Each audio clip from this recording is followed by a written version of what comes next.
ain't got no Coca-Cola. I was working on a sad song. Oh, That's okay. all I've got so far. What do you think? That's pretty good, actually. I mean, it's a strong start. Yeah. Yeah. Well, we ain't got no Coca-Cola. We ain't got no Coca-Cola. This is a Coca-Cola-less episode. What the fuck is this? Water? Ew! Who's someone you know that probably doesn't drink water? Or like a celebrity you don't think drinks water? I don't think Pete Davidson drinks water. Yeah, that's fair. That's fair. He doesn't need it. I don't think Donald Trump has had a glass in a few years. I don't think he has. I think it's Diet Coke. In Diet fact, I was Coke. reading a book and they're like he has 12 Diet Cokes every day. 12? Holy shit. Yeah, his like health expert at the White House well, I think there's the spiritual health expert he has, and then he actually has like the White House physician. Right. And that guy was like, I don't know how the fuck this dude is alive. Not well. He runs off of a different type of life essence. I think it's the life essence of being a fucking idiot. Whoa! I thought you were gonna say 5 hour energy. 5 hour energy. Yeah, true. That's I run off Red Bull, honestly, and nicotine. I got Coca-Cola Zero if I want that caffeine in the morning. I don't know. Today I had to wake up at like 6:15 in the morning. I just don't know how I'm alive right now. Yeah, to be honest. bro, what the fuck? I stopped at a Big Red and I've like got a 32-ounce drink and I was like, this is gonna be filled to the brim. Yo, some caffeine. Caffeine. Well, welcome back to Mind Over Backgammon. Today we've got a very interesting game of backgammon going on. Oh yeah, and we're gonna describe it to you in an audio format, even though it's a visual game. Mm-hmm. So Casey, I've noticed that your first move is. Yeah, I did do that, didn't I? Yeah, that's crazy, guys. I wish you could see the board. This is absolutely nuts. This is insanity. Speaking of seeing things, did you take a break from studying the great game of backgammon to watch any cinema? Yeah, I watched a little bit of cinema. Oh, okay. Yeah. Like just a tinge? Just a tinge. A lot of, like, not noteworthy things, but the most noteworthy thing is I watched M. Night Shyamalan's The Village in full. I'd never sat down to watch the whole thing. I like M. Night Shyamalan's The Village. I love M. Night Shyamalan's The Village. I love it. I thought it was great. It was a great time. It was, like, fucking greatly shot, you know, like the story was pretty superb for a little bit. I don't know. I think the twist ending was a little like I totally knew it was coming from the very beginning because I was like, there's no way he wrote the dialogue this poor for these people supposedly living in the 1800s. I was like, this is not right. Their language, the way the syntax and everything, it's not correct. And then my hypothesis was right. Yeah. Like, I feel like calling it early, though, with The Village kind of harms the movie. Yeah. I don't know. Because, like, they do play it up like, aha, you're surprised, right? Yeah. And it's like, I'm not that surprised. Yeah. You did set this up. Yeah. I mean, you had clues. Right. Despite that, though, it's a very, very interesting film. Yeah. I think the sequence with Joaquin Phoenix when the creatures first come to the village and she's standing, Bryce Dallas Howard's character standing at the doorway and Joaquin like runs up and grabs her hand. That is, oh my god, that is pure cinema. I shit myself. It was good. There are some twists and turns too. I didn't expect. Joaquin's character getting shanked. Getting shanked. That was sad. I was like, crazy. Holy fuck, no. Yeah, I know. I was about to turn it off. I was like, Joaquin ain't in it. I ain't watching. No, I'm just kidding. Well, that's something I love about M. Night Shyamalan is all of his characters feel mortal and at risk. You know, like, and he's one of those directors that isn't afraid to like kill off who you might think is the main character in the middle of the movie. I mean, if you watch Glass, he's not afraid to just kill off the whole fucking cast. Yeah. Oh, bye. That is an admirable quality about him. Hardly any of his characters have plot armor, like, at all. Like, it's true. It's pretty cool, actually. Like, most of the time, logically, if they can't get out of a situation and he can't reason out a path for them, they die. Yeah. It's like, okay, cool. Okay, yeah. Yeah, we'll talk more about M. Night later. Though. Yeah, I mean, sure. I think this is a Q&A episode, by the way. I don't think we've introduced that at all. But we had some of your hot takes and some of your questions. Before we get to that, though, did you watch anything else? I watched. Just of note, I finished my Fast and Furious watches. Oh shit! Really? Yeah, I watched number 8 and number 9. I don't really care to watch Hobbs and Shaw, but they're pretty good. I enjoyed the hell out of them. They're just mindless popcorn fun. Like I've said before. There Will Be Blood again? I did. I was gonna mention I did watch There Will Be Blood again. Nice. It's so good. I can't stop watching it. Like it is really fucking good. I mean, yeah. And that bandy track is mighty ever delicious. This is the bandy track, Daniel. Do you not understand? That's the question, Eli. Someone's got to copyright him. I know, right? No, I love that movie. And then I watched. I have to say this because I'm a film guy. I watched Nosferatu. Yeah, the original. I'm a film guy. I'm a film guy. It's not enough I have a podcast. Yeah. I need to say that I watched. I watched the classic Nosferatu. Way creepier than you would expect. And the movie's this year the movie's 100 years old. Really? Yeah. Oh my gosh. And so it amazes me that 100 years have passed, and what frightens modern audiences now is vastly different from what did then. But there's still a creepiness and a vibe to this film that they really just, they got it right. And despite it being a black and white movie and supposedly taking place during night for most of it, it's the brightest, most fucking awfully lit film I've ever seen. But it was the beginning. 30s, yeah. Okay, it was the start. I can't give it too much shit for that, but I watched it with a couple friends, and we had a really fun time watching it. It's the Dracula story is just a really good story, and this was pretty interesting to see how they got her, because this was an unauthorized adaptation. He did not have the rights to make this. That's why it's not called Dracula. Oh, okay. So they had to change it. F.W. Murnau just wanted to make it, and it's a classic. And now I got to watch the other 2 Dracula films, the 20s version and the 40s version. I think it is, and then the fucking 1990 version by Francis Ford Coppola. Bram Stoker's. Yeah, Bram Stoker's. I'm looking forward to watching Coppola's version a lot. So yeah, I want to see it explicitly though, to see Keanu Reeves attempt an accent. Oh, yeah. I know where the bastard lives. Nice. But I have heard it's got really cool in-camera effects, so I would want to check that out. Heck yeah! What'd you watch? I watched stuff too. Yeah, what you got going on? I did it. Okay. I watched Spencer. Oh yeah, you did. Yeah, I did. I really liked Spencer. Really? I think that it's fucking beautifully shot. Mwah. Mwah. Like, oh my god, like, well, for one, the first 10 minutes of the movie are like studios that produced it. So like when it got past that, I was like, whoa, there's some movement to this thing now.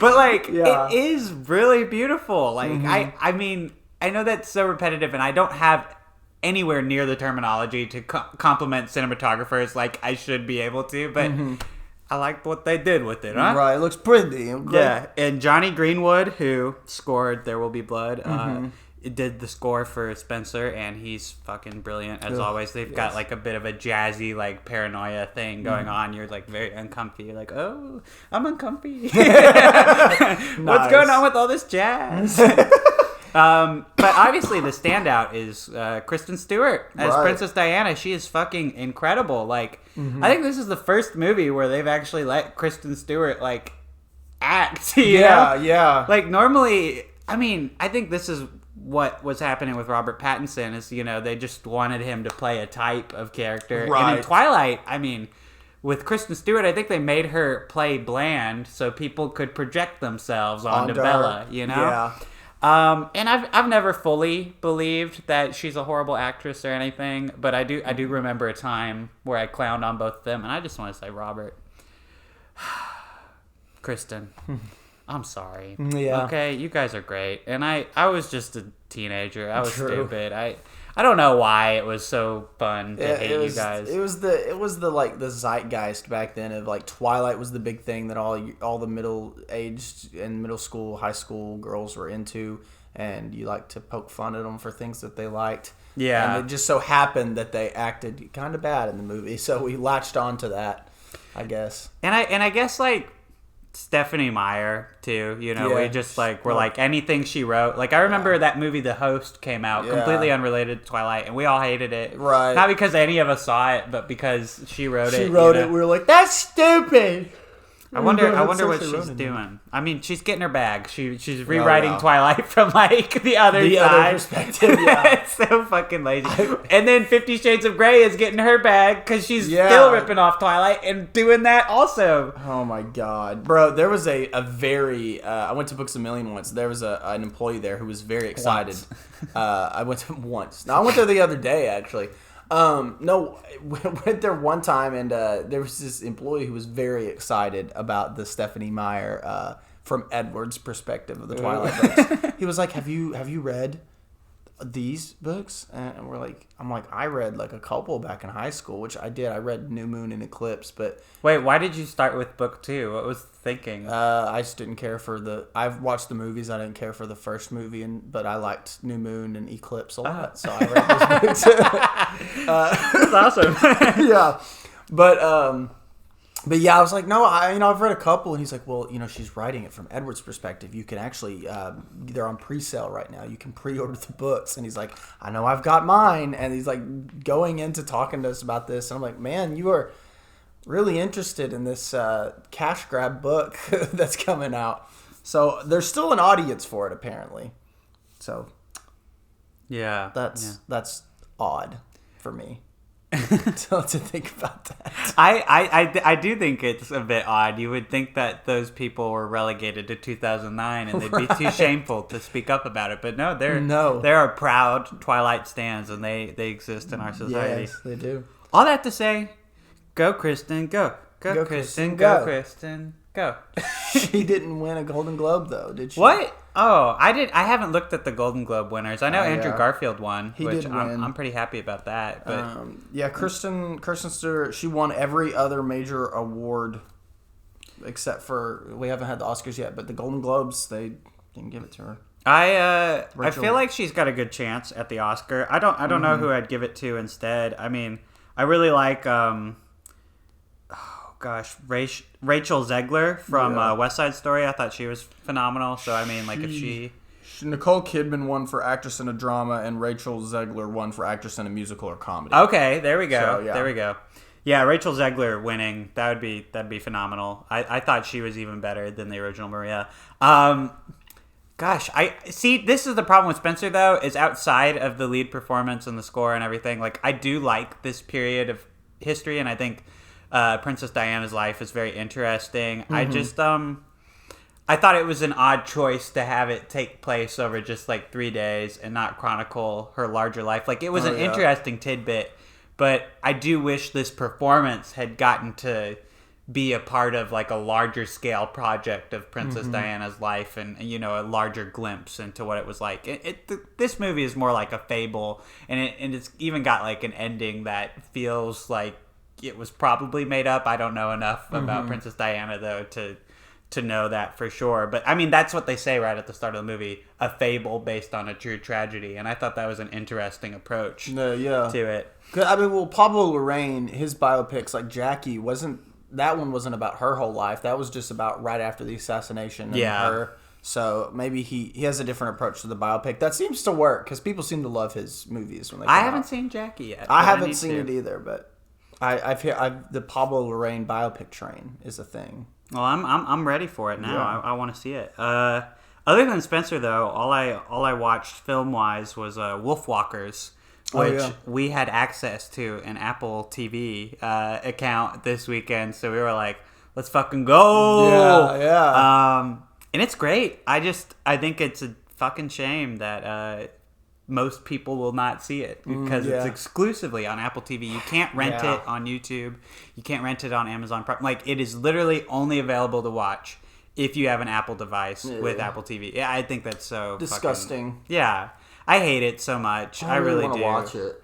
It's great. It's like visually stunning. It's got a great little story. I know this studio has done a couple of movies before. It's like the Irish folklore trilogy. I don't know the other two so well, but this is phenomenal, and I just wish it had a following. I wish it had a chance to have a following here in the States, because it's really fucking limited. I mean, I know Ted Lasso is bringing more people to Apple TV or whatever, but I don't think Ted Lasso fans are looking for like indie animated films from Ireland, you know? Like, damn. Yeah. Sad. It's good. I think the only thing I'd say about it, though, is Princess Mononoke kind of did it better. Gotcha. It's like a similar story. There's enough twists that I liked this take on this kind of story, but I mean, it is the Avatar, Princess Mononoke, Dances with Wolves story of like the nature versus civilization. But I like that trope. I like that story. It's still relevant today. I mean, look at the world. We're fucking it up. Yeah, true. Fern Gully Avatar. I only want to mention one more thing that I watched because it was important to me when I was in high school. Dexter is one of those shows that has had like a fucking shit time since it ended, because I mean, it did go to shit. Like, after season 4, it got new showrunners and they ruined it completely, and it ended like with no acclaim. Like, it had a head start on Breaking Bad and it ended far worse off than Breaking Bad. Fuck. So they recently rebooted it, though. They did Dexter New Blood, and that just wrapped last week. And it could have stayed dead. I don't think it makes that much of a difference. I mean, I'm appreciative of this season because I think it's leagues better than the last 4 seasons of Dexter, and I think the finale especially is a lot more thought out than the original ending of Dexter. It's just like, the people who liked the shitty parts of Dexter are gonna hate this, and the people who liked the good stuff of Dexter are also maybe not gonna like this so much because it's not as good. I mean, it's just really weirdly paced, and it seems like they spent all their time setting it up, and then really went like 150 miles per hour on the last episode. Like, that sucks. And it sucks because it's a good ending. It's just so abrupt that you're like, well, that's not as satisfying as it should be. Right, you know? Right. I don't know. I think it's ballsy, but I'm sad to say Dexter is just that flawed show that I'll love, even though it's made more bad than good in the world. Well, not in the world, just on its just on its network. I've only seen the first season, and I really liked it. But I just haven't had just the drive, I guess, to watch the rest. I have so many TV shows I need to watch. Like, you don't really need to watch much more of Dexter. Like, season 1 is pretty peak Dexter. Like, a lot of people say it should have been just like a standalone thing, like miniseries. Cut it off. Yeah, because it seemed like it was like pretty contained in that first season, and I really fucking liked it. But yeah, and I mean, it's the only one that's actually based on one of the books. All the other ones, they're just like, we're gonna make a bunch of shit up. yeah.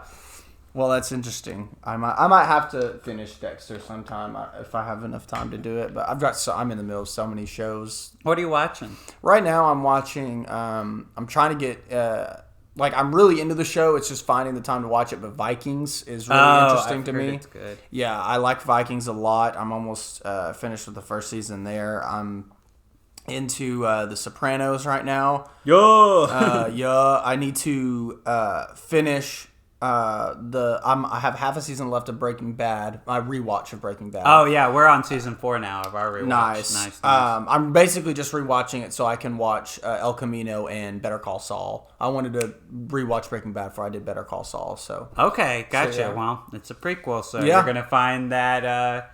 Well, actually, there are a lot of details that are cool if you freshly watched Breaking Bad. I just think that I don't like being left out of the loop. You know, even in prequel stuff, there's still some details that you might miss. So hey, I feel that. I do, and I do think it's written in a way where viewers who have already seen Breaking Bad are going to appreciate Better Call Saul more.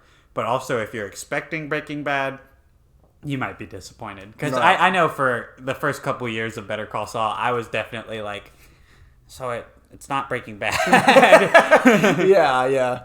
Understandable, though. Breaking Bad was so fucking good. I know. We wish we could have more of it, but it's lightning in a bottle, baby. It is. It's lightning in a bottle. Lightning in a bottle. Speaking of putting things in a bottle and sending them off to sea in an early form of messaging has upgraded, and now there's Twitter, and on Twitter we send a message in a bottle to our fans. Yes. Our fans. As a great rapper once said, all my fans are my family and friends.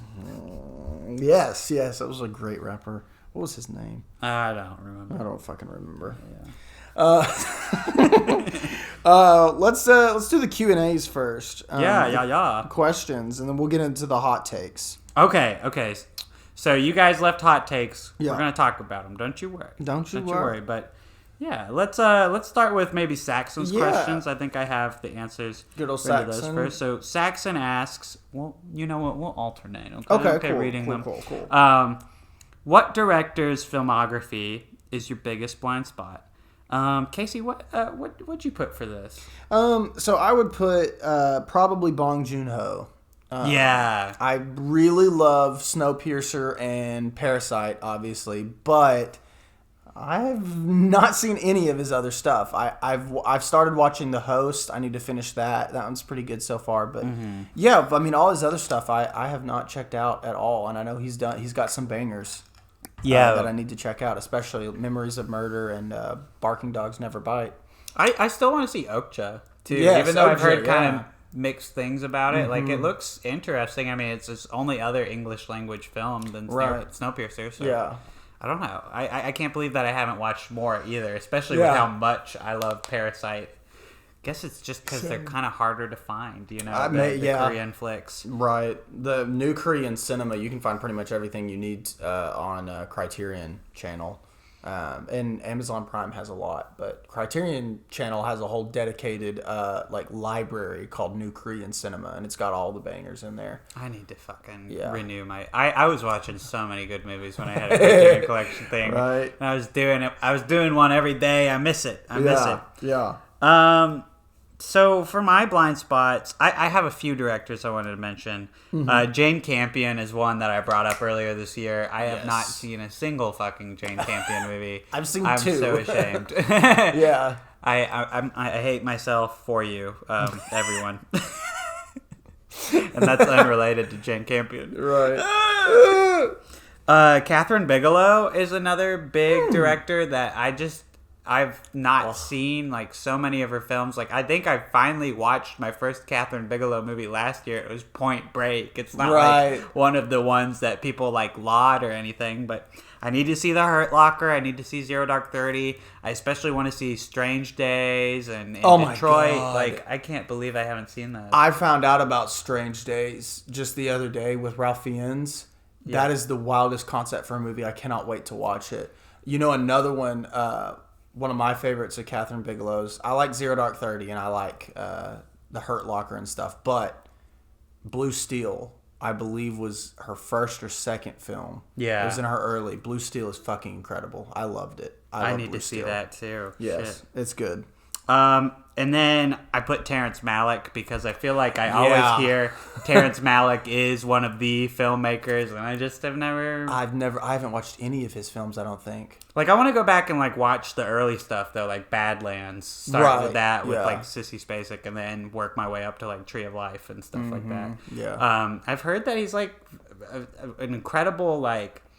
director in terms of like his framing of his shots, especially like that it's always so huge and wonderful looking. Like I don't know, I want to get that cinema little nugget and I want to eat it. Yeah, same. Yeah, I need to see. Honestly, another one I would say is Hitchcock. Yeah, Hitchcock's got so many, and I feel like I've seen the big ones, like most of the big ones at least, but there's so many others that are like highly praised and lauded, and that I want to see as well. So I'd put him up there as well. Yeah, I think I'd put Hitchcock too because I think that like the 3 or 4 I've seen are pretty fucking basic. Yeah. I mean like Psycho, North by Northwest, and like. Couple of, maybe I've only seen 2. I don't know. Yeah, I'm Hitchcock's a big blind spot for me too. What about this next question? I feel like this is pretty spicy from Saxon. What is your least favorite film from your favorite director? So I would say right now my favorite director is Jeff Nichols. But the thing about Jeff Nichols being my favorite director is I enjoy all of his films. I believe there's only one of his films that I haven't seen, and it's Loving. But that one I've heard is pretty mid compared to the others. I'm sure if I saw it, it would be at the bottom. But as of right now, and let it be known, I love all of his films. But I think the lowest one for me that I've seen is Shotgun Stories. Oh, I thought you were going to say Mud. No. We're about to have a hoedown. No. Shotgun Stories was his debut, and it's a pretty strong debut. But it doesn't reach the heights of, like, even his sophomore film, Take Shelter, which is my favorite of his films ever. It's a 5-star movie for me. Take Shelter is magnificent, a triumph of cinema, and I fucking loved it. But it's just, it's just like the wild-ass jump from Shotgun Stories to Take Shelter, with Take Shelter being, like, a million miles better. Shotgun Stories is still good. But it is my least favorite of his filmography. I have no real urge to revisit that one, but I will rewatch all of his other ones, especially Take Shelter. But yeah. Damn. Yeah. Okay. So that was a good informed answer. It's making me rethink the way I answered this question, because I was initially like, oh, I can't pick a favorite director or whatever, and I can't. Oh, yeah, but like, fine. I think my favorite that I look forward to the most right now is Denis Villeneuve. Okay, yeah. And I was thinking about my least favorite film of his, and it's hard because it's probably either Dune or Sicario, and I think Sicario beats Dune for least favorite. Like, I like Sicario. In fact, I like Sicario a lot. Yeah. I just don't think it holds in my mind like the other movies. In fact, actually, fuck it. It's not between Sicario and Dune. It's between Sicario and Prisoners. Prisoners, I was about to say. Yeah, because I didn't love Prisoners either. I think he can do crime stories. Yeah. I just don't think that's where he's best utilized. Like, why have him have to strip down and be so basic when he can be making some of the most epic and grand scale like CGI effects ever in like sci-fi stories. I mean, Blade Runner 2049 is my favorite of his films. So like, I don't know. That's where I like him. Yeah, that is so funny. That's probably my least favorite Villeneuve. Actually, you gotta go fucking Blade eat Runner. Shit. I know. Like, it's not. I love Blade Runner 2049. That's the thing about favorite directors, is because you're pretty much gonna like all their shit. Yeah. So it's like, I love Blade Runner 2049, but in the term of Villeneuve's filmography, at least that I've seen, I'm missing like 2 films in there. It's probably towards the bottom. But it's still fucking, it slaps. I thought some other notable examples to bring up. PTA, I can't fault him for this because it's his first feature, Hard 8. Yeah. I don't think it's anywhere near the quality of his other movies. Like, it's not a bad movie. It's just one that I find pretty boring compared to his other stuff. That seems to be the general consensus. Yeah, and I almost said Bottle Rocket for Wes Anderson, but I think that Isle of Dogs, mainly because Bottle Rocket is probably worse, but like it's a debut also, so it feels like kicking a dog that's already down, or whatever. Meanwhile, Isle of Dogs, it's like you've already made like one of the best stop motion movies ever made. What happened to the story here? Like, I don't know. I think he did feed into his pretension a little bit with that one, and it wasn't as fun as it could have been, and that's a damn shame. And I was real disappointed with that one, to be honest. Coen Brothers, I want to mention Hail Caesar is a movie of theirs that I watched that I completely left me as soon as I was done. I mean, what I do remember, I don't really care for. And that's a damn shame, because they are so good at what they do, and they're so smart and witty, and I don't know if I'm just too stupid to have gotten Hail Caesar at the time, or if it's as boring as I remember. I think nobody likes Hail Caesar. Yeah, I think. It's pretty fucking mid. Shallow. Yeah, mid, because it's not terrible. Like, the performances are good. The cinematography is, like, probably serviceable. I can't remember a single shot from the movie right now. But, like, it just wasn't very interesting. Gotcha. And then I love Tim Burton. But he makes so many shit movies too. And I think the shittest of them all, and like the what the fuck were you even thinking movie from him, is remaking Planet of the Apes. Like, yeah. Why? Why? Yeah. Yeah, it's bad. It's bad. And I think that it represents everything that's wrong with like remakes in the first place and reboots like that. And like that was one of the first in 2001, and I think that you can kind of blame Tim Burton for part of this remake reboot frenzy. I mean, obviously that it was probably happening before then too, but like this is just one of those famous examples where I'm like, there was no reason to do this other than for money. Yeah. And it's got like the cameo from Charlton Heston that kind of like makes you roll your eyes. It's like, oh, he's an ape now instead of a man. Right. I don't know. Real weak shit from Mr. Burton, and I do love that man. So it was a shame to see that he made such poopy. Yeah. I'll also point out M. Night Shyamalan. He is definitely one of my favorites. Just based on like pure just love for the fucking medium as a whole, you know, like he makes good movies. I like a lot of M. Night's movies, but I do have to say he's got some stinkers. Yeah, but none of them compare to the atrocity that is The Last Airbender. Oh yeah, it's so bad that I forget that he did it. Yeah, I like to think that he didn't do that. No, it just doesn't feel right. You know, it's like such a weird combo. It's like, of course this is bad. Wait, why did M. Night Shyamalan? Yeah, right? Yeah, it's fucking weird, and I hate it, and I never want to revisit it. So I guess you can throw that one in as a part of my answer as well. I think this would be fun, because I think everyone's always got a different opinion on this, but what's your least favorite Tarantino flick? Ooh. I have not been able to even finish this one. Oh, shit. Okay. So I'm going to probably say that I'm going to finish it, but I'm going to say it's my least favorite, is Jackie Brown. That's the easy option. I know, but I can't get through it. Like, I thought my least favorite Tarantino would be Pulp Fiction. Like, that's my hot take, is I don't think Pulp Fiction is anywhere near his best. But fucking Jackie Brown, bro. That film is like watching paint dry. Really? Oh my gosh. And that's saying something about fucking Tarantino, bro. I need to rewatch it because, like, I don't remember enough of it to, like, hate on it, you know? Like, I'm sure that it will probably replace my current least favorite. And that's the thing. I like all of his movies, like, a fair amount. I haven't seen Death Proof or Grindhouse or whatever. Yeah, so I haven't seen the Death Proof either. I don't know that. But I think, honestly, of all his flicks that he's come out with in the past few years, or ever, I think it's got to be maybe Django. What? Which is crazy. Okay, this is crazy because I do like Django a lot. And it's what kind of got me into Tarantino. But there's a lot of problems with that movie that I didn't realize the first time I watched it.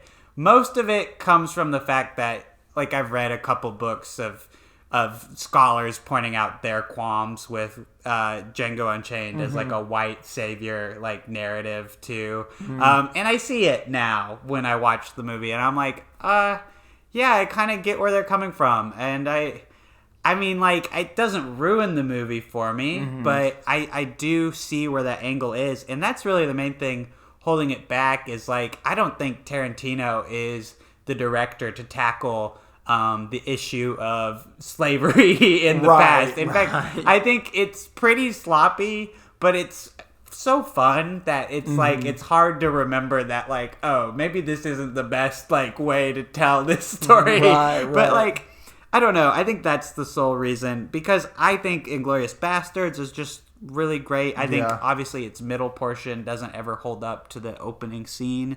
Once Upon a Time in Hollywood, I'm sure a lot of people would put that, but I honestly love how fun of a hangout movie that is. And I mean, a lot of people tell me Hateful Eight is their least favorite, but I like mine. I liked it a lot more than Django, to be honest. Like, that's my favorite Tarantino Western currently. Like, Django is my favorite Tarantino. Like, really? Yeah, it's probably number one. Yeah. with Once Upon a Time probably being the second one. But yeah, I don't know. Like, I need to finish Jackie Brown. I need to finish Death Proof. But my God, bro, Jackie Brown is... It's schloggy. There's nothing even good about the story at all. Like, Whoa, reductive. It's not good. It's not good. I'm sorry. It's not. No, that's okay. I've just noticed that a lot of like filmy people do say Jackie Brown's like their favorite, which I'm like, that's weird. What am I missing? You know, or like what did I miss? I do want to rewatch it just because of how divisive it's turned out to be. Yeah, it might be because it is like sort of like the underdog of Tarantino's films, and they just want to root for it to be different. I don't fucking know. Oh, people do that. They do. They do in their pants. Yeah. Let's do some more questions. Yeah. So, let's see. Okay, his third question. If you could go back in time. Oh my gosh. Yeah, what would you do? So if you could go back in time to watch the premiere of any movie with a full audience, what movie would you choose? That would most definitely be, for me, The Dark Knight. Really? I never got to see it in theaters, and I would love to go back and see it in that would be a lot of fun. My God. Yeah. Wow, I never got to see it in a theater now that you mention it either. I watched it on like a pretty shitty DVD player too, the first time I saw it. I wish I could take that back. I watched it on TNT. When it came on TNT, so. they edited out all the bad parts, the curse words. I said Empire Strikes Back because I would genuinely like love to see that kind of reveal happen to like a packed audience that doesn't know about it, because we take it for granted these days, but like that'd be so dope. And also because I would love to go see the original cut on the big screen rather than like one of the special editions, because I have now gotten to see it on like a big drive-through. I mean, not drive-in screen. Yeah, I always say drive-through instead of drive-in. And it was awesome. It killed, but it was the special edition, so it had so much CG bullshit. Yeah. Throw up, bro. But yeah, those were a great series of questions. Do we have other than Jacob? Jacob's the only one we have questions from. The rest are hot takes. The rest are hot takes. Good. Okay. I do like our hot take to question ratio, because hot takes go a little bit faster. So we needed some questions. You wanna? Yeah. Let me read this one. If you could this is from Jacob. Yeah. If you could rewrite and remake any film that disappointed you, which film would it be? Are we both thinking the same? Maybe. You looked at me. So I was waiting for you. Well, we might be thinking of the same movie. I don't know. Okay. 3, 2, 1. Rise of Skywalker. Hey! There it was. So, I mean, I felt like this was the easy pick. Right. But, I do think that it is like the number one thing that I feel like I have no experience like professionally screenwriting. I think I could come up with something better than this. Somehow he's returned. Somehow Palpatine's returned. This is the collective gasp. Oh shit! I'm gonna need some answers there, Chief. It's bad though. It's really bad. I mean, even with ignoring the fact that it's like course correction to the max from Last Jedi, like the direction the plot goes is just nonsensical for that point in the trilogy. Like, fuck all of the new characters, fuck like all of the new villains. Let's throw them out the window to bring in Palpatine again and literally pull a bunch of fucking Star Destroyers out of nowhere. Yeah, it's really stupid. I don't know what happened here. Like, J.J. Abrams is a competent screenwriter. Right. What did he have, like a stroke? I guess, bro. I don't know, man. It was in the theater the most disappointing I've ever been sitting. The most disappointed I have been sitting in a theater. Yeah. Just watching that shit. I was like, damn. We'll never get that back, because I have such fond memories of seeing Force Awakens opening night. Like, that was like, I vividly remember multiple times during that night just how the theater felt. I remember which theater I was in, where I was sitting, and just how it made me feel. It was amazing. And then just for that to just absolutely destroy that, what we could have had, I guess, sort of like.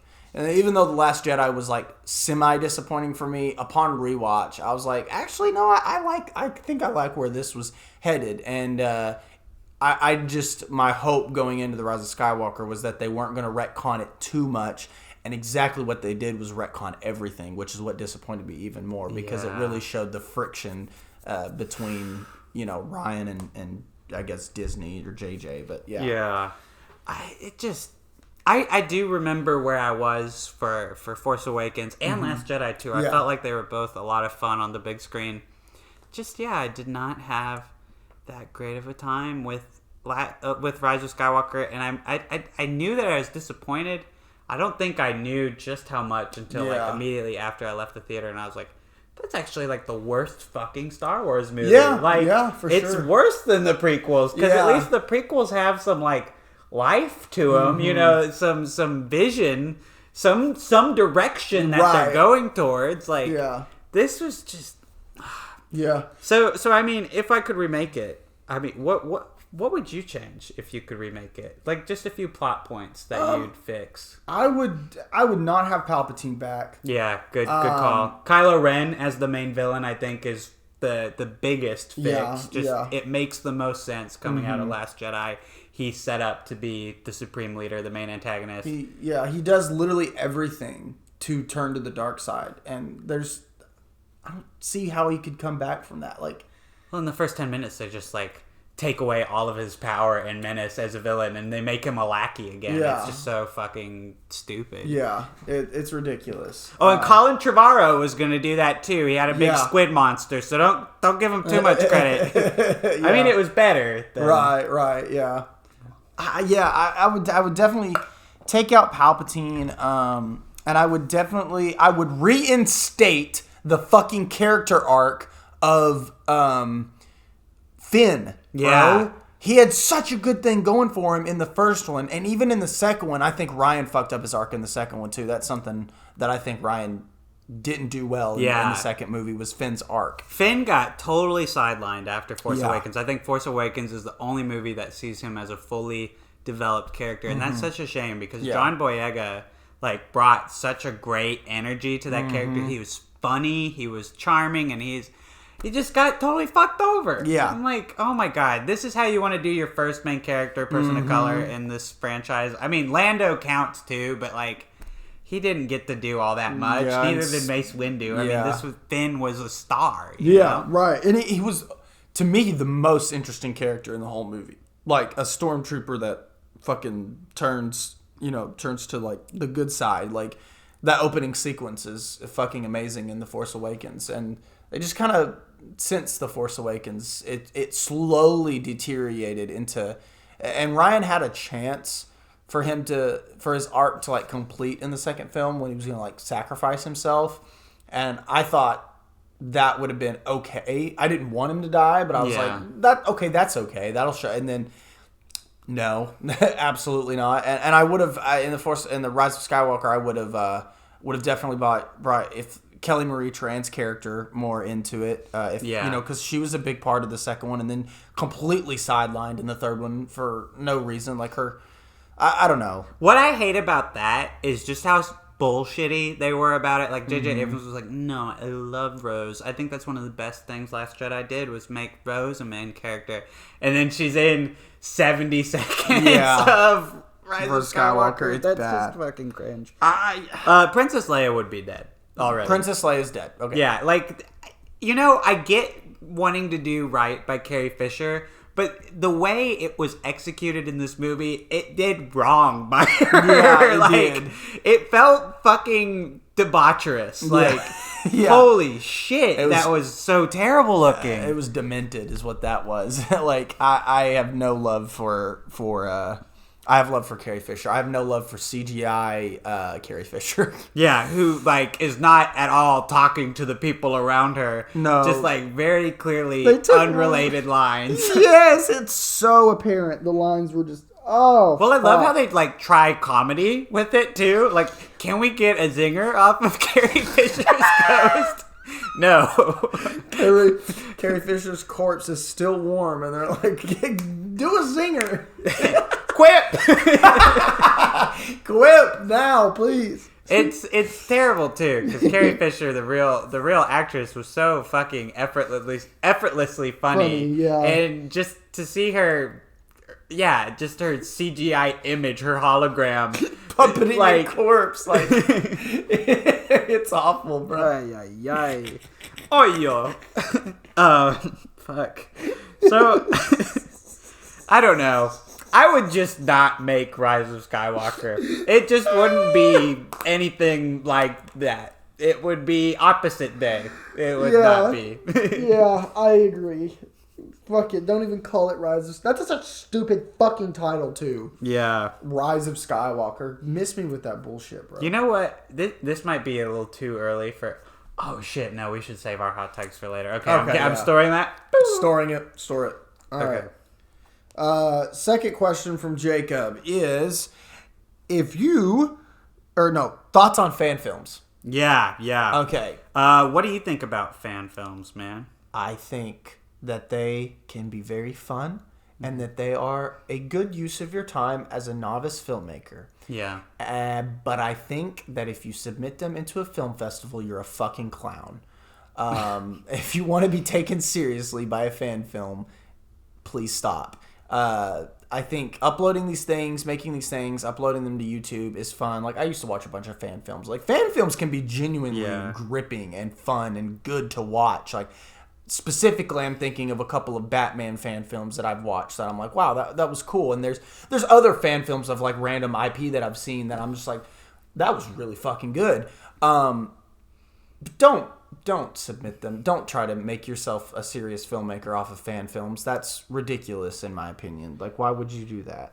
I don't know. Like, come up with something original. Yeah, I feel like fan films are a good time. Yeah, like, don't get me wrong, and I'm definitely not hating on the art form. I just don't find myself watching fan films very much because when you do take big famous IPs like that, like, unfortunately, you are competing with usually like very high budget special effects and you know, space opera stories, like things that don't lend themselves to 15 minutes backyard with your camera, like $200 budget indie films. It's like, it usually looks pretty cheap. I find that the best fan films are ones that lean into humor. Like, I consider the college humor videos that covered Batman and like Star Wars back in the day, like, great examples of low budget and making do with it anyway, you know. Well, I mean, I guess in college humor's case, they got like fucking Patton Oswalt and like Pete Holmes to come be in their Batman sketches. So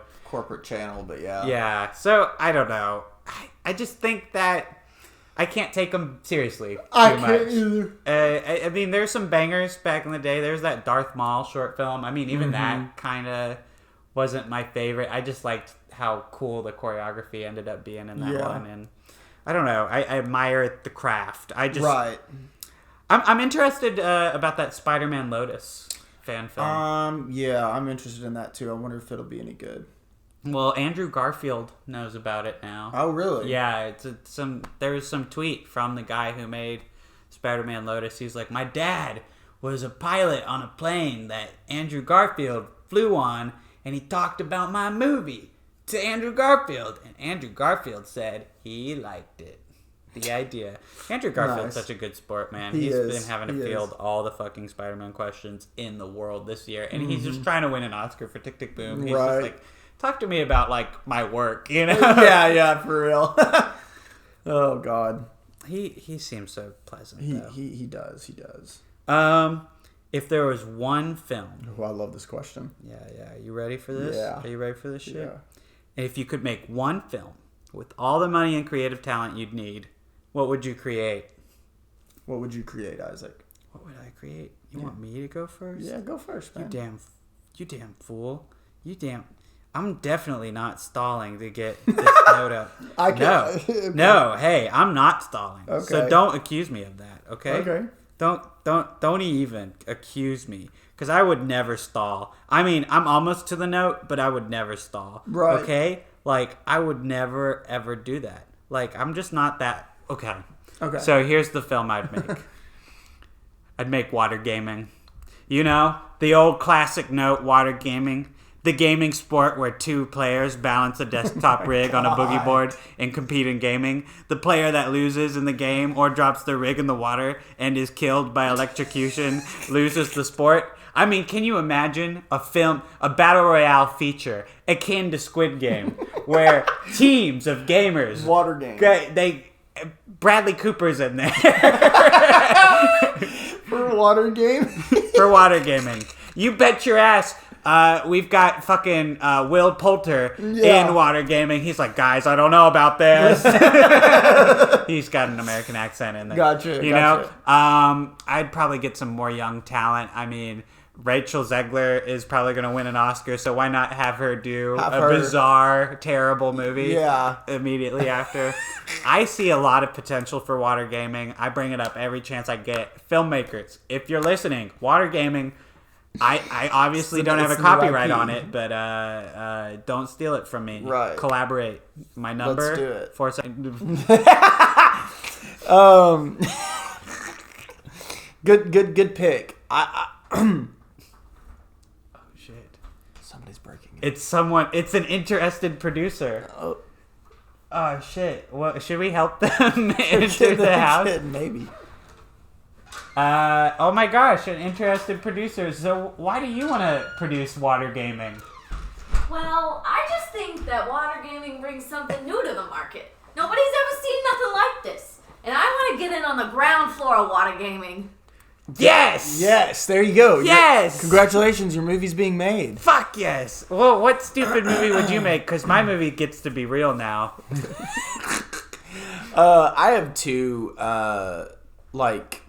So, there's one that I really want to make, and one... Actually, no, I really want to make both of these. I just couldn't pick between one or the other, so I'm going to pitch two to you, okay? Okay. So, the first one would be, I want to make a not hyper, but a dark, moody twist on the Moby Dick tale. I want to have a twist in that. I want to make Moby Dick into a fucking film. And I want it to be fucking epic and huge. It's going to be 2 hours long. And it's going to be really good. There's never been a good Moby Dick movie, and I want to make a really good Moby Dick movie. That'd be dope. Yeah. That would put you in the annals of history. Yeah, for sure. And then the other one that I want to make is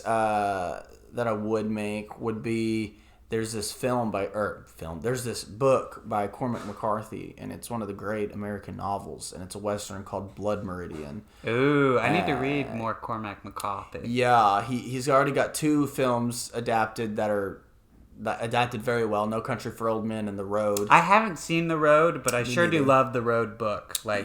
That's one of my favorite books that I've read, for real. So Blood Meridian is said to be unfilmable because, one, it's ultra violent fucking gore fest. It's too violent to put on the screens to accurately adapt it. And 2, nobody knows what the fuck it means, especially the ending. They're like, what is this, Cormac McCarthy? And he's like, figure it out. But the story's interesting, and I recently bought the book at Books A Million. I'm gonna read it this year. Fuck yeah! But I would love to make that into a film, just because I've read the synopsis of it, and I know about it, and it's a really interesting story, and it's got a really good villain, a villain that is referenced in the Fallout New Vegas mod, New Vegas Bounties 1, which is very, very good. So yeah, I would want to make Blood Meridian. I'm glad you gave real answers, because now I've actually thought about this question, and I would probably want to make one of those graphic novels I've read. Saga comes to mind because that's my favorite graphic novel series out there. I think that if it were a movie or a TV show, it would be up there with Game of Thrones in terms of popularity, because it is just so fucking well written. And I think it's a shame when something only exists in comic book medium, because even though that is an art form and that talent there, I respect it so much, I do think that it makes it inaccessible for a lot of people. A lot of people will just not read it because they don't take it as seriously, which, I mean, that's a problem, but It's true. I would love to see an adaptation of that come to fruition. And if I were ever somehow put in charge of that, I would do everything in my power to make it happen. Probably as an animated series. And then there was a comic book my dad gave me called Patience. He gave it to me when I graduated, and it's by Daniel Klaus. And he actually has a couple of movies that have been adapted from his comic books. Ghost World is the most famous example with ScarJo and Steve Buscemi and Velma from Scooby-Doo. I can't remember that actress's name. I don't either. She's good. But that's such a good movie. But this is like his sci-fi book. Basically, I just want to make a big old sci-fi movie. Right, yeah. If I ever could, it would be science fiction. That's for sure. I would also love to make a big bombastic, in the same vein as like Fast and Furious style action movie that like costs like $150 million to make and just do insane shit. I'd love to do that. That'd be awesome, man. Yeah. I wish that young filmmakers could just be handed $100 million. Same. Because I'd put $5 million of it towards the film because that's all I could think to spend. Right. And the rest in my bank account. Yeah, true. That's not embezzlement. It's just fun. It's not embezzlement. It's fun. Put that on a shirt. Those are really great questions, Jacob. Thank you. Now we move on to the hot takes. Dun dun dun. Dun. Hot takes. We'll do our hot takes last. We'll read everyone else's first. Yeah, for sure. I want to do Donna's because when Donna posted these on Twitter, I thought she was saying her hot takes. So I responded with Ed Helms shaking his head, right. SMH, if you will, at those hot takes. So one of them is Die Hard isn't a Christmas movie. Is that a hot take that anyone like backs up anymore? Like, I feel like no one argues that. So Donna actually argues that it's not a Christmas movie because which I could see where she's coming from, sort of. So for Donna, she says that a Christmas movie is a movie that takes place during Christmas that is about Christmas. So fucking about Christmas. There's a Christmas party. They have Christmas music, you know, the miracle happens. There's the Messiah, John McClane. John McClane, which if you remove the M from his name, he shares his initials with JC. Yeah, true. You know, if you change it, he shares his initials. Yeah. So, I mean, fucking, when I watched Die Hard, I didn't see it as a Christmas movie, but, like, I only watched Die Hard, like, last year. Like, really? Yeah, I never watched it before. I never had the huge urge to, but, like, I can see how it's a Christmas movie, because I say Gremlins is a Christmas movie. Yeah. Like, it's hardcore Christmas movie, but there are people that don't think that's a Christmas movie. There are people that relegate Christmas movies specifically to, like, A Christmas Story, Polar Express, The Santa Claus, like, stuff that has something to do with Christmas. I think that... So I guess that's a pretty hot take that Die Hard isn't a Christmas movie, though. I think that the view that a Christmas movie has to be about Christmas is very, like, religion-centered, you know? Because I think that there are a lot of great Christmas movies that are just about the season that Christmas is a backdrop for that I think are classics. You know, like, if we're saying Die Hard isn't a Christmas movie, we're saying something like Family Vacation. Christmas Vacation isn't a Christmas movie. We're saying that, like... Bad Santa and Elf. Yeah. Well, Elf is actually about Christmas. Movie, it's totally about Christmas. Yeah. It is. But it's more about, like, Santa and other stuff. Like, what's your definition of being about Christmas? Like, do we need the nativity scene? Do we need to see him go to Bethlehem? Like, I don't know. I don't think that's what she's saying, but I'm being reductive because I think that Die Hard it shouldn't be that serious, okay? Yeah. Criteria for Christmas movie, it should be, does it take place during Christmas? Yes. Okay. Okay. You can watch it. I mean, I watched the Harry Potter films during Christmas. Yeah, and they've only got Christmas for, like the one scene. Yeah. For sure. And then she also says she does believe Pearl Harbor by Michael Bay is actually a good movie. I've heard a few people. I've heard a few people say it's pretty good. I haven't watched it in full. I've only seen bits and pieces of it, so I can't give my opinion. But I'm gonna say I'm probably not gonna like it because I don't fucking like Michael Bay. It's bloated. It's like just so long, and the love triangle makes me roll my eyes. I think there is like a good element to it. It would probably be Cuba Gooding Jr.'s character who actually was a real person. I mean, right. I know that sounds silly to say because there's plenty of historical figures in the movie, but his character, who I can't remember the name of this guy, so I'm not gonna butcher it, but he was an African American soldier at Pearl Harbor, and he got on like one of the turrets and shot down several Japanese planes, and he got like a Medal of Honor and everything. And his scene in the movie is really dope. The Ben Affleck shit and the main character, like it's just all groan worthy. I don't know, and it's like 3 hours long. It's just too fucking long. It's like trying to be like the epic, like Titanic. You know? I think it's made in the spirit of making a lot of money off of a historical tragedy that Titanic started. Because there was like a Hindenburg like romance movie too. Right. There's some ridiculous shit that came out of that. We'll go to Saxon's hot takes now. Saxon's first hot take. M. Night Shyamalan gets way more hate than he deserves. Why, you were just saying I was just saying this, yes. That is... I don't think it's a hot take, but, I mean, it technically is a hot take because everybody loves to just dunk on Shyamalan. Yeah. Like, that's the thing to do if you're, like, a film person. It's like, oh, yeah, that's Shyamalan. There he makes is. some shit movies. He makes really bad movies. He's made his fair share, but he's, like...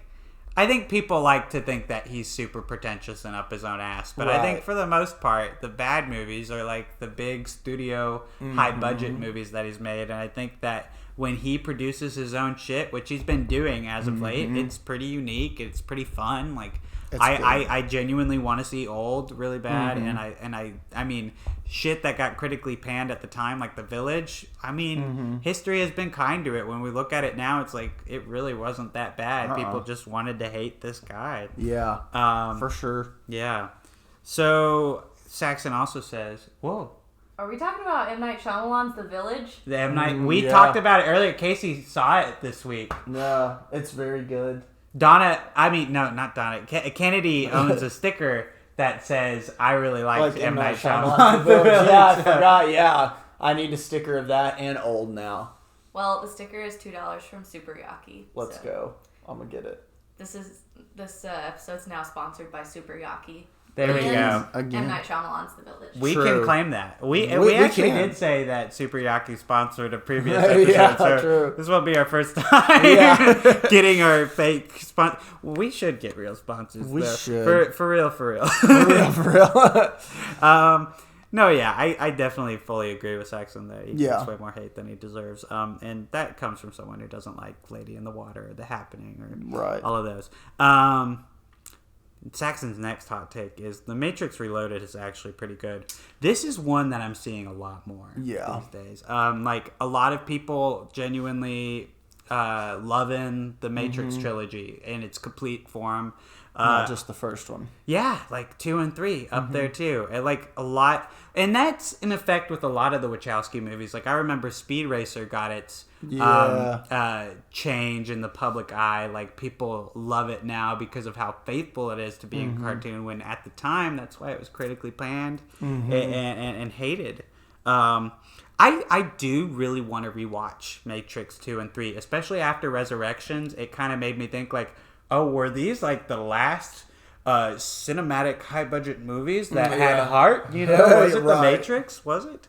I don't think so, but I am curious to see if the things that don't work about Reloaded in my head are actually just elements of the movie that are ahead of its time. I think something that I'm going to be opposed to going back into it though is like I just was never that into Agent Smith becoming like everyone in the Matrix. I don't know what that plot line is about. Yeah, it's really weird. And I mean, I do think the first Matrix asks a lot of philosophical questions, but I think that in Reloaded, they kind of took it that all the audience wanted was a lot of conversations about philosophy, and I just don't think these movies are the best philosophy classes you could be taking. Like, it's pretty shit. I don't know. Yeah. The action's still great, though, from what I remember. I need to rewatch. I haven't seen them. I need to watch them. I just know what the story is. I know what happens in them. I just haven't watched them. Yeah, they're worth seeing. Definitely. I mean, just to say you've got a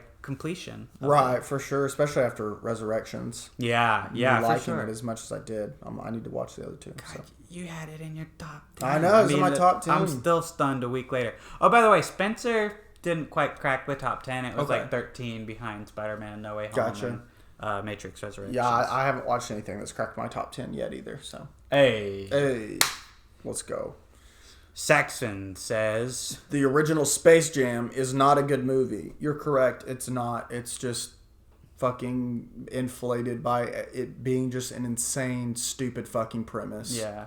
Space Jam is, I think, where, oh my God, it's where everything goes wrong in terms of Warner Brothers animation. Like, I cannot believe this is the movie that was successful instead of something like Iron Giant, which is like legitimately just one of the best animated movies of all time. This is just the original Space Jam soulless. Like the reason people like it is it's because it's a meme. Yeah, you know? It is just a meme. That's all it is. And that's what Space Jam 2 proved to everyone, is that all they see it as is making it as memey and referencey as possible. And that's Space Jam 2 is like their somebody said it's a trailer for HBO Max. Yeah. Like if you don't have an HBO Max subscription, watch Space Jam 2 and it'll make you want one. That's fair. And like honestly, I think the most upsetting thing about Space Jam is like Joe Dante, the guy behind Gremlins, did a Looney Tunes movie back in action. And it's just way better than fucking Space Jam. Yes, it is. But what audiences told Warner Brothers, well, it's not actually audience's fault. Warner Brothers fucked up the marketing and they fought with Joe Dante like a lot. Yeah. It's just unfortunate that movie didn't make a lot of money because what the box office essentially informed Warner Brothers of was that we wanted more like celebrity, like voice acting and just like big bombastic silly movies like Space Jam. And it's like people didn't actually super love Space Jam. No. And if you do, I just don't think that you have much of a film opinion, typically. I don't know. Or, like, rewatch it. Yeah, you know? Rewatch it. It is not the end-all, be-all of the Looney Tunes IP, y'all. It's not good. And his last hot take was, Walk Hard, the Dewey Cox story, is the best comedy of the last few decades. Haven't watched it, so I can't say for sure. I really like this movie. Like, I did watch it a couple years ago, and I think it's definitely my favorite musical biopic, even though it's not a real story. I think it makes fun of that genre so well, and there's a lot of fun, silly bits in there. Is it my favorite comedy of the last few decades? Not really. I think that, like, that honor deserves to go to like Edgar Wright, or honestly one of the biggest hot takes that I'm a big fan of is that Hot Rod is the best comedy of all time.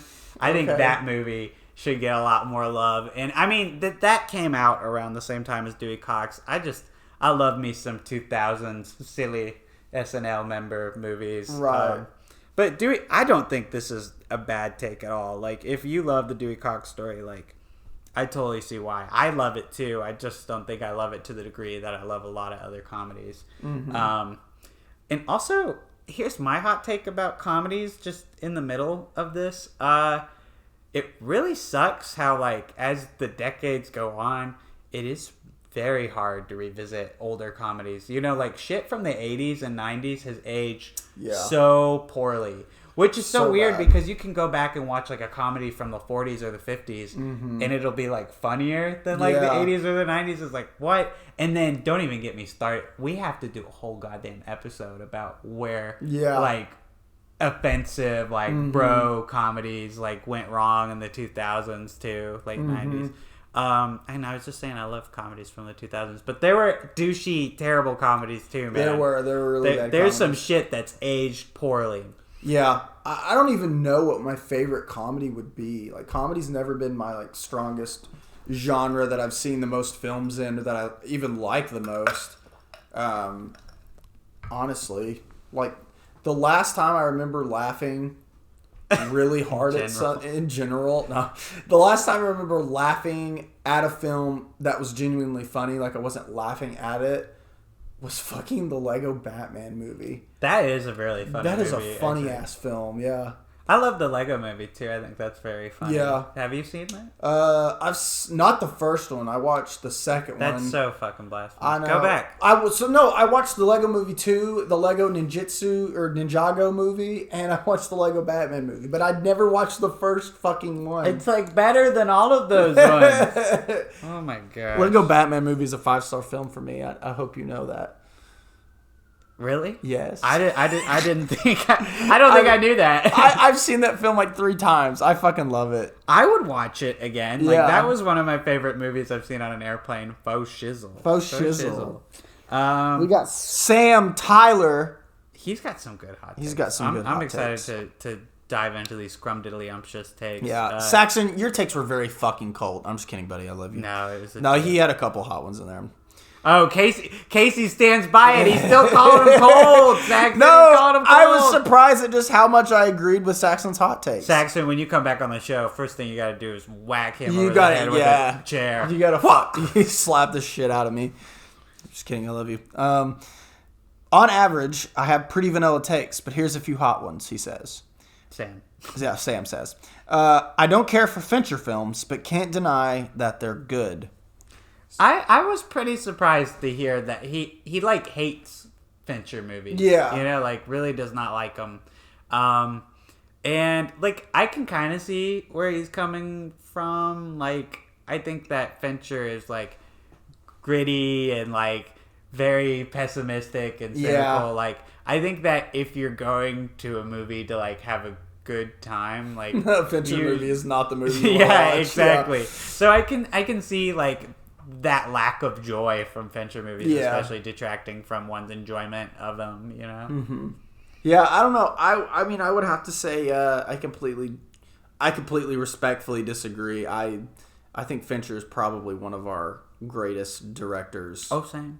Working in the past few decades. Like, yeah. He's a great perfectionist. Mm-hmm. Makes one... I don't think there is a David Fincher movie I can think of right now other than like maybe Alien 3 that I can say I don't like, you know? Yeah. Like they're all really solid flicks, very well directed. I think the fact that he is a perfectionist really aids his craft, you know, like fuck man. Yeah. Fincher's dope. For sure. Sorry, Sam, that you know you don't enjoy him as much, but that's A-okay. Hey, that is A-okay because at least you said it. If people don't like Fincher, they just don't say anything. Yeah, like, for real. Yeah. People just aren't allowed to have shitty opinions Yeah. anymore. Well, and it's not even that. If you, I don't want to say the cringy sentence, like, you're not allowed to have an opinion anymore, but, like, you will get clowned on no matter what your opinion is. Yeah. I mean, like, some portion of the internet is going to get unreasonably angry about it. That's crazy. Yeah. Like, one time I was talking about, like, Batman v Superman being bad to, like, a friend. No mentions or anything, no hashtags, just I typed Batman v Superman. And this motherfucker's searching up on Twitter every day, Batman v Superman, slides into my fucking replies and like starts spamming me about how Batman v Superman is actually the best fucking movie ever made. How dare I slander it? I'm a Marvel shill or whatever. Like, you're the asshole who looked up this movie and just looking for a fight with anyone who has like what the opinion fuck? against it. People are fucking deranged. I know. And on such a fucking what a shitty hill to die on of Batman v Superman. Yeah. Objectively, that is a bad dog shit film. I don't care. There are no other opinions on that film. That is a bad movie. This is gonna come up again later. Yeah, so, it is. This one's pretty spicy. This is a spicy one. I can see why he posted a poll on his Twitter about this one too because of how spicy it is. Yeah. The Polar Express is bad and full of uncanny nightmare demons, and then he put a chili pepper because he knew that shit was hot. Yeah. I'm going to actually have to semi-agree with Sam here.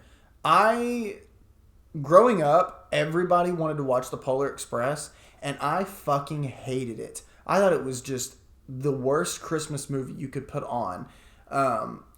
Years later, I revisited it and didn't hate it as much. Like, I don't think it's the worst film ever made, but I definitely remember, you know, and even still, don't like it that much. So I'm going to have to kind of agree with Sam here, and I guess by like the uncanny nightmare demons he's talking about is the fucking PS1 animation of the kids, because that is kind of weird. Yeah, I don't know why Robert Zemeckis got like so fucking obsessed with like CG like nightmare movies like this, and like All Moms Go to Mars, I think, was also him. Like, he just has made a weird slew of like CG animated movies, and they've never matched up to like his Back to the Future or Forrest Gump or like Flight even. Mm-hmm. It's like weird that he had that craze. I did think Mars Needs Moms was kind of good though. I never saw it. I just know that it's just interesting. It like, bombed so bad it did. Killed that like style of animation. Yeah, I did. I've always thought Robert Zemeckis pretty good. Diet Spielberg is what comes to mind. Yeah. You know him and fucking, oh my god, what's the dude that did Independence Day in 10,000 BC? Roland Emmerich. Yeah, Roland Emmerich. I love Emmerich though. He's my favorite bad director of all time. He's got a new one coming out called Moonfall. He kind of makes boring movies though. Like, I don't know. Not really. Godzilla's pretty boring and fucking I mean, Stargate kind of has... Yeah, I didn't finish Stargate. I need to rewatch it. Or actually, I need to see Independence Day all the way through. I've never seen it all the way through. I've seen a good chunk of it on TV, though. One of my favorites. I agree that Polar Express is filled with bad animation. I saw a clip from it recently with, like, the wrench and the two hillbilly guys, and that's very nightmare fuel inducing. But I think it's got a really magical story. I don't know. I really think it's so cute. They go to the North Pole and they believe, and there's so much. And the songs, hey, oh, we got it. Copyright. You know? Yeah. Hot chocolate. The hot chocolate sequence is pretty grand. Yeah. I just like movies that are set on fun, fantastical things like trains that go to the North Pole. Shoot me in the leg. Shoot me in the fucking leg. And what's this last one? This last one? We'd be seeing. No, this last one is a hot take, but not to me. I'll go in on this. All Zack Snyder movies are actual brain poison and should be seen by no one. That's the kicker right there. They should not be seen. I agree. They are toxic as fuck. They are, literal brain poison, like you said. What the man said. Yeah, he makes some pretty shite stuff. Like, I don't like 300 at all. I mean, you've taken one of the most solid comic book stories ever in Watchmen and, like, adapted it so shittily that, like, people will see it as mid, and it's like, oh, that sucks, man. Like, yeah. I think he's not subtle at all, and he's made some real dog shit movies like Batman v Superman also, and Man of Steel isn't that great. It's probably the worst take on Superman. It's just, I can't fully hate him because he does make some pretty entertaining movies, like, in the midst of that. Like, honestly, I'm just thinking about how surprisingly entertaining, like, the Justice League cut was, despite being, like, 4 hours. Like, I can't say that he doesn't have some kind of, like, he doesn't, like, have some grace of editing and making long run times work for him. Like, I remember the first time I saw Watchmen, I mean, that story was new to me, so I was intrigued and I was on the edge of my seat, and that 2 hours and 30 minutes went by real quickly. And Justice League, that's the fastest 4-hour movie I've ever seen. Like, truly, it was surprisingly well paced, because I remember thinking that it was going to be such a slog when we sat down to watch that, but it really wasn't for me. It mostly was for me, but I do admit that the 4 hours went by faster than I thought it was going to. So I can definitely agree with you there. I might rewatch it. I'm talking about it right now. I'm like, Zack Snyder's Justice League, don't mind it. Kind of like it. A lot better than Justice League. Right. Yeah. And I would like to have seen that story continue. Obviously, not the shit with in the desert with, like, Jared Leto, like, being like the reach around or whatever. That shit's fucking awful. That's the thing. He does, like, one good thing, and then you could, like, look at the rest of his career and be like, okay, actually this guy's dog shit. But the film I've rated the highest of Zack Snyder's is actually The Man of Steel, because it was just so, and it's not even that it's good, it's just so, like, mid that it's like you couldn't even tell it was directed by Zack Snyder until the very end, of course, but like it's just there. It's just like appeared. It's like it doesn't have like an artistic voice to it like Zack Snyder's other work does. And I mean, don't get me wrong, I think his artistic voice is fucking shite as well. Like Army of the Dead is such a simple premise that you could make, and he makes one thing about it I think interesting, and the rest is just like the most fucking convoluted bullshit, grindy ass. I don't know. It's like grindy. His films are grindy. How am I pulling that out of my ass right now? Like, you call video games grindy, you know, you have to work. Yeah. I feel like if you sit down and watch a Zack Snyder film, you are grinding to fucking finish it. For real, it's just so slow. Like, 300, they should just like take out all of the slow motion in that fucking movie. It would be 30 minutes long. And it would be so much better. Yeah. Like, you don't have to have slow motion every scene. And that's something that I will bring up about Justice League in particular, is like there are so many minutes of that movie that are just people moving in slow motion while honestly some pretty banger songs play, but like still, like, what was the deal here? Why did we do that? He makes a lot of artistic choices that are just infuriating. I'm like sorry, the 4x3 aspect ratio too. Like, fuck off. I will say the worst choice I believe I've ever seen in his movies is the Watchmen sex scene to the song Hallelujah. Oh God, I hate that so much. That's so shit, and that's not even in the fucking. Well, I mean, it is. It's just. It's not like that, though. No, it's so fucking bad. It doesn't take so fucking long. Who approved that shit? You know, all these filmmakers have their studio and their producers watch their film. I cannot believe they all sat in a room and every single person agreed that was okay to fucking keep in the film. Producers have done a lot. I know, yeah. But you'd think with a group of people that it would. You know, it might get by one, but it can't get by like 10 or 12. No, it got by all of them. That fucking film is a disgrace to humanity. No, wait, what it was a total 12 Angry Men situation. There was one fucking guy who Henry Fonda'd his way through it. He's like, hey, everybody, beyond the shadow of a doubt, you can't enjoy any element of this scene. And if Hallelujah is playing while these two are making love, and you enjoy it, by God, it's a good scene. I'm not racist anymore, and also I agree. Yeah. Like, totally, yeah. God, it's bad, yeah. Hey, do you have any hot takes? Yeah. You know I have hot takes. I know. But give us a new one that we haven't heard before. You're full of them, but give us a newbie. I am full of them.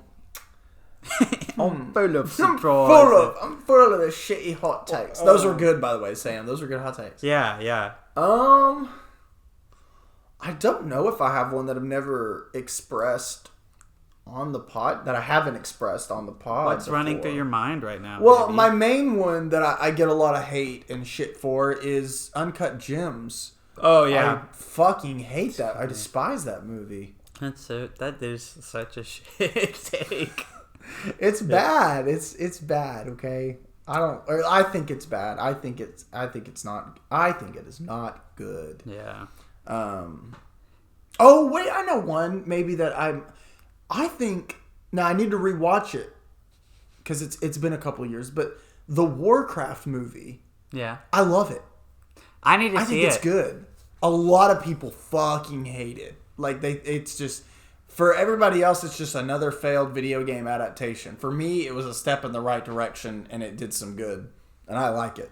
I might rewatch it tonight. Fuck it. They had like a fucking huge budget for that movie too. Like did. The CG looked incredible from the trailers. I am curious to see it. I really am. Mm-hmm.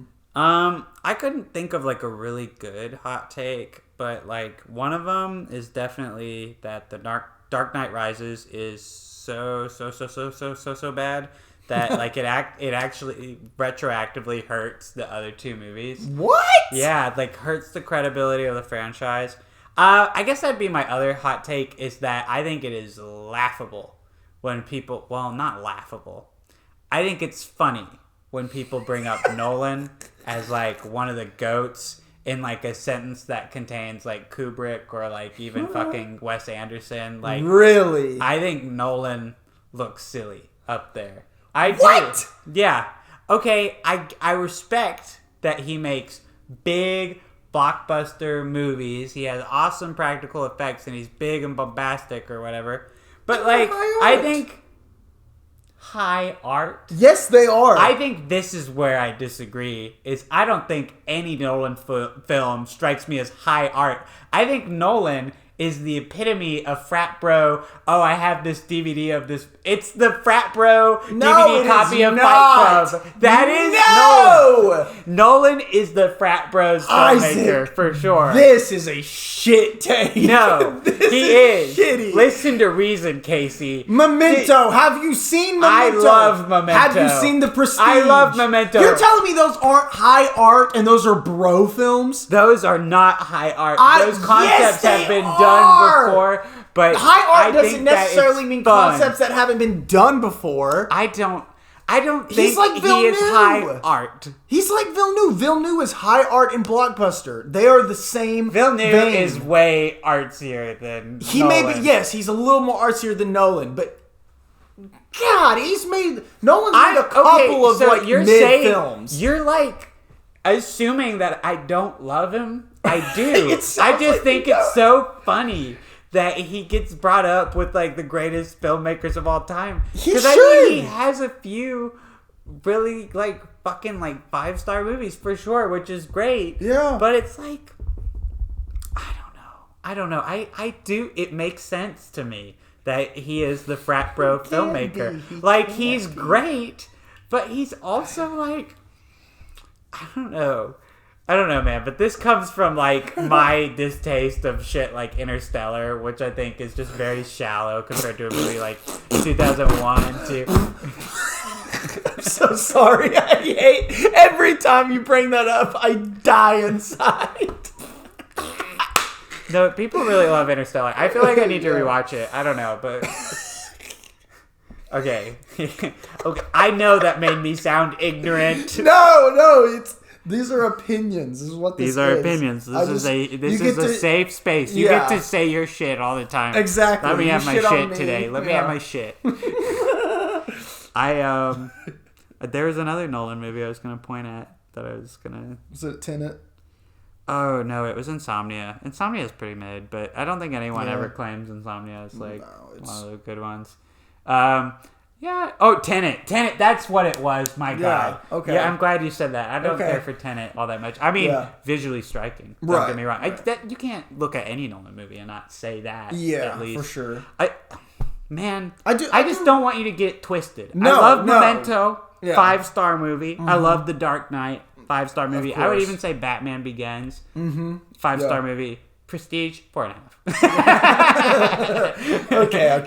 I'll give you that, yeah. But, like, Dark Knight Rises, this is what comes to mind, is that when he, like, fully has control of his screenplay, it is actually not that great all the time. Because he's also the mind behind, like, fucking Man of Steel.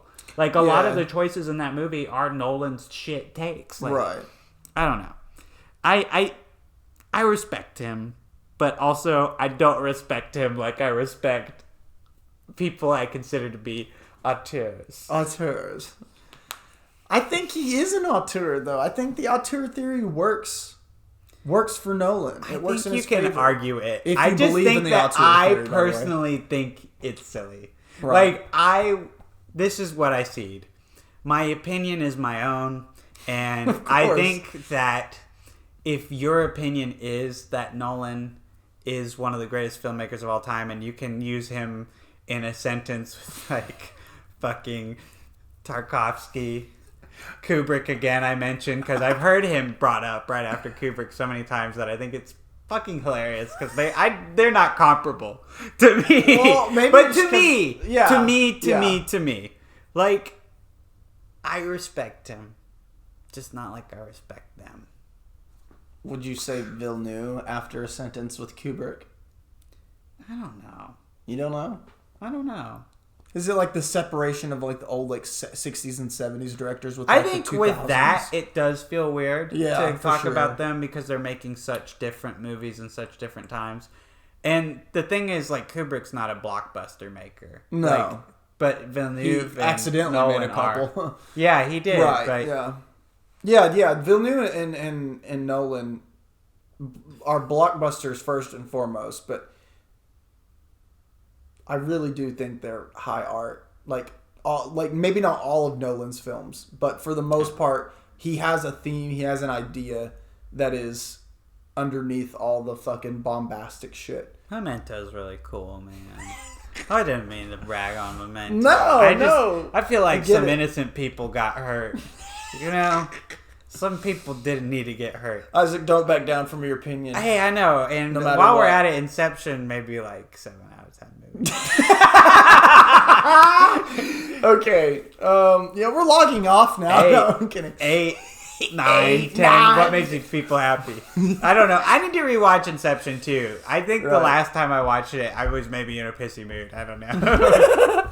Okay. Yeah, for sure. That's it. That's the episode. Those are all the hot takes. They were spicy. Yeah, they were. They were real. I'm sweating. I am. Hot ones. Watch 10,000 Scoville, right?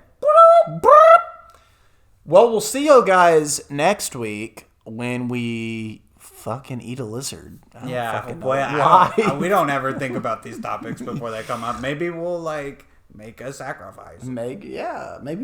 Maybe we'll just fucking play Magic the Gathering next episode. Yes, and chess. At the same time.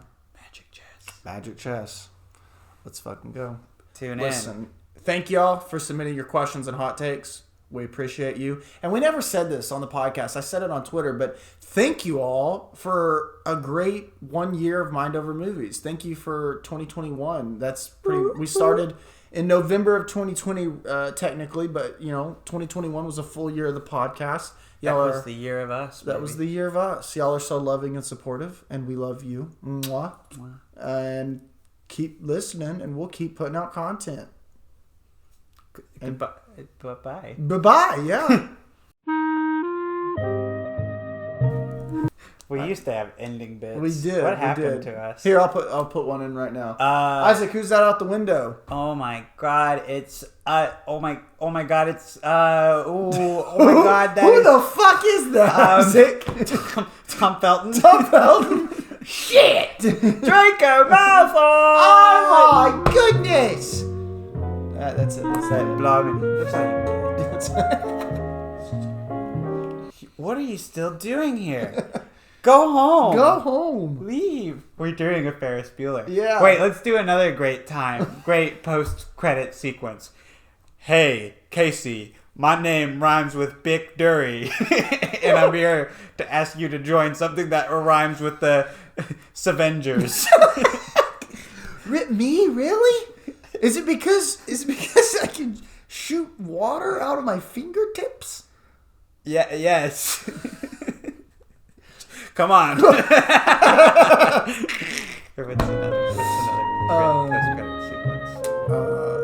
Oh shit, we're an ad for Doctor Strange and the Multiverse of Madness. Woo! I'm Scarlet Witch. I don't know why you're here. And I'm Evil Strange. This is strange. Something went wrong. Oh God. That's Benedict Cumberbatch. I'm gonna go. I'm an American.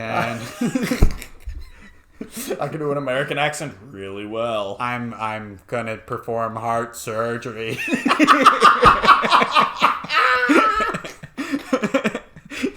Spooky. Wait, say tea and crumpets. What? Say tea and crumpets.